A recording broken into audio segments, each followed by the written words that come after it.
Welcome to The Midnight Secrets.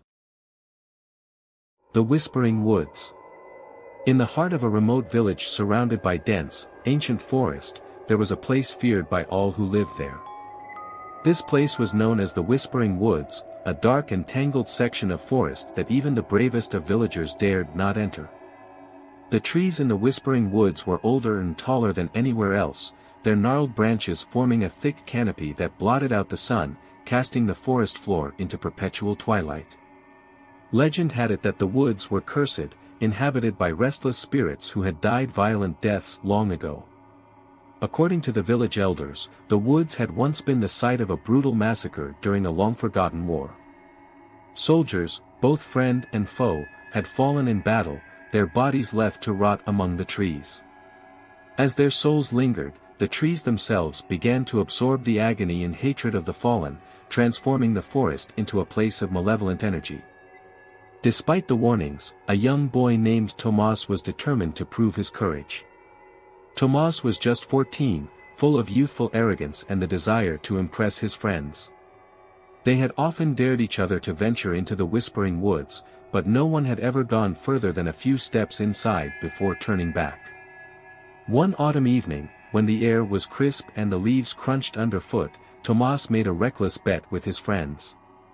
He would enter the Whispering Woods and walk to the heart of the forest, bringing back a branch from the oldest tree as proof of his bravery. With a grin, Tomas plunged into the woods, the shouts of encouragement from his friends fading as the thick trees swallowed him whole. At first, the woods seemed quiet, almost peaceful. But as Tomas walked deeper, the air grew colder, and an unnatural silence fell around him. The only sound was the soft rustle of leaves underfoot. After what felt like hours, Tomas began to feel uneasy. The trees loomed larger, their twisted branches forming eerie shapes in the dim light. He couldn't shake the feeling that he was being watched. Then, faintly at first, he heard it, a whisper. It was barely audible, like the rustling of leaves in a breeze, but there was no wind. The whispers seemed to come from all around him, growing louder with each step. Tomas's heart pounded in his chest as he quickened his pace, desperate to find the tree and get out of the woods. But the whispers became clearer, forming words, his name. "Tomas," they hissed, "Tomas, come closer." Panic set in as Tomas realized the voices were not in his head, they were real. He turned around, ready to flee, but the path had vanished. The trees closed in on him, and the whispers grew louder, now a cacophony of voices, each one filled with pain and anger. Tomas ran, his breath coming in ragged gasps, but no matter which direction he turned, the trees seemed to move with him, trapping him in their midst. The whispers were deafening now, and Tomas could feel cold hands brushing against his skin, pulling at his clothes, dragging him deeper into the forest. In his terror, he stumbled and fell, his hands scraping against the rough bark of a massive tree. As he looked up, he realized he had found the heart of the forest, the oldest tree, its trunk as wide as a house and its branches stretching high into the darkness. But there was no victory in this discovery. The tree's bark was twisted and scarred, and the whispers emanated from within it. The ground around the tree was littered with bones, human bones. With a final, desperate scream, Tomas tried to pull himself up, but the hands that had been tugging at him now gripped him with icy strength, dragging him into the earth itself. The last thing Tomas saw before the darkness claimed him was the tree's gnarled roots wrapping around his legs, pulling him down. When the villagers finally mustered the courage to search for Tomas the next day, they found no trace of him, only his footprints leading into the woods, and then nothing. His friends, traumatized by his disappearance, spoke of the whispers they had heard that night, carried on the wind. Tomas's mother, driven mad with grief, wandered into the woods herself a week later, following the whispers that called her name. She, too, was never seen again. From that day forward, the Whispering Woods were shunned by all. The villagers would not speak of Tomas or his mother, but late at night, if you stood at the edge of the forest and listened carefully, you could still hear the whispers, soft, pleading, and filled with sorrow. The Cursed Well. In the very center of the village stood an ancient well, a structure so old that no one could remember who had built it or when. The well was made of large, weathered stones, its sides covered in moss and creeping vines. For generations, the well had been the lifeblood of the village, providing fresh, cool water even during the hottest summers. But the well also had a darker history, one that the villagers whispered about in hushed tones. It was said that the well was cursed. Over the years, many children had fallen into its depths, drawn too close by the lure of its cool waters on a hot day. Their bodies were never recovered, and their deaths were considered a dark omen. Some said the well demanded a life every few years to keep the water flowing, and others claimed it was haunted by the spirits of those who had drowned, their restless souls trapped within the stone walls. The villagers knew the well was dangerous, but they had no choice. The water was vital to their survival, and so they continued to use it, always with a sense of dread. Parents kept a close watch on their children, and the well was approached with a mixture of reverence and fear. One summer, however, the village was struck by a severe drought. The fields dried up, and the crops withered in the sun. The river that fed the village had long since dried up, and the well, once abundant, began to run dry. Desperate for water, the villagers gathered around the well, praying for a miracle. As the water level continued to drop, the village elder, a wise but weary man named Eerie, suggested digging deeper into the well. Perhaps, he reasoned, they would find a new source of water. The villagers agreed, and work began the next day. They lowered themselves into the well, digging through the loose earth and stone, deeper than anyone had ever gone before. After several days of digging, they uncovered something unexpected, a hidden chamber beneath the well. The chamber was small and dark, and as the villagers shone their lanterns inside, they were met with a horrifying sight. The floor of the chamber was covered in bones, human bones, some ancient and brittle, others more recent. The villagers recoiled in horror, realizing that the well had not only been a source of life but also a place of death. These were the remains of those who had fallen in, their bodies never recovered, their spirits trapped in the cold darkness below. The discovery sent shockwaves through the village. The elder, deeply disturbed by what they had found, ordered the well to be sealed. But it was too late. The curse had been awakened, and the well's dark energy began to seep into the village. People who drank from the well fell ill, their skin turning pale and their bodies wasting away. The sickness spread quickly, and within weeks, dozens of villagers had succumbed to the mysterious ailment. The well was sealed, but the curse could not be undone.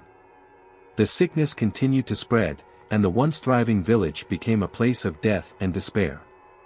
The villagers, desperate to save themselves, began to flee, abandoning their homes and their cursed well. But even in the empty village, the well remained. The stones were cold and silent, but those who ventured close enough could hear the faint sound of weeping coming from beneath the stone cover, a mournful cry from the souls trapped within, longing for release. To this day, the well stands as a grim reminder of the village's dark history. No one dares to approach it, for fear of the curse that lingers in its depths. And on quiet nights, when the wind is still, the weeping can still be heard, a ghostly lament for those who perished in the cursed well. The haunting of Willow's End. At the edge of the village, where the cobblestone road turned to dirt and the trees grew thick and twisted, stood a grand yet decaying mansion known as Willow's End. The mansion had once been the pride of the village, home to the Ravenswood family, who were wealthy landowners with vast estates stretching across the countryside. But that was over a century ago, and now the mansion was a shadow of its former glory, its walls crumbling, its windows shattered, and its once beautiful gardens overgrown with weeds. The story of the Ravenswood family was one that every villager knew, though few spoke of it openly. It was said that on a stormy night, much like the ones that often swept through the village in the fall, the entire family had vanished without a trace. The father, mother, and 3 children had been sitting down to dinner when a violent storm rolled in, bringing with it thunder, lightning, and torrential rain. The servants, who had been dismissed for the night, returned the next morning to find the house empty. The food was still on the table, the chairs pushed back as if the family had stood up in a hurry, but the Ravenswoods were gone. Search parties combed the mansion and the surrounding woods, but no trace of the family was ever found. The only clue was a strange, wet footprint on the wooden floor of the dining room, leading from the table to the front door and then disappearing outside. The mansion was abandoned soon after, left to rot as the villagers whispered about the curse that had befallen the Ravenswoods. For years, the mansion sat empty, a dark and foreboding presence at the edge of the village. Children would dare each other to run up to the front door and knock, but few had the courage to do so. Those who did claimed they could hear strange noises coming from inside, footsteps, whispers, and sometimes the sound of children laughing. One autumn evening, a group of villagers, emboldened by drink and curiosity, decided to explore the mansion. Among them was Henry, a young man who had recently moved to the village and had heard the stories about Willow's End. He didn't believe in ghosts or curses and was eager to prove the legends wrong. The group approached the mansion, their lanterns casting eerie shadows on the cracked stone walls. The front door, once grand and imposing, now hung loosely on its hinges. With a loud creak, they pushed it open and stepped inside.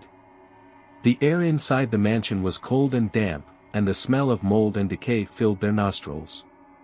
They moved cautiously through the house, their footsteps echoing in the empty halls.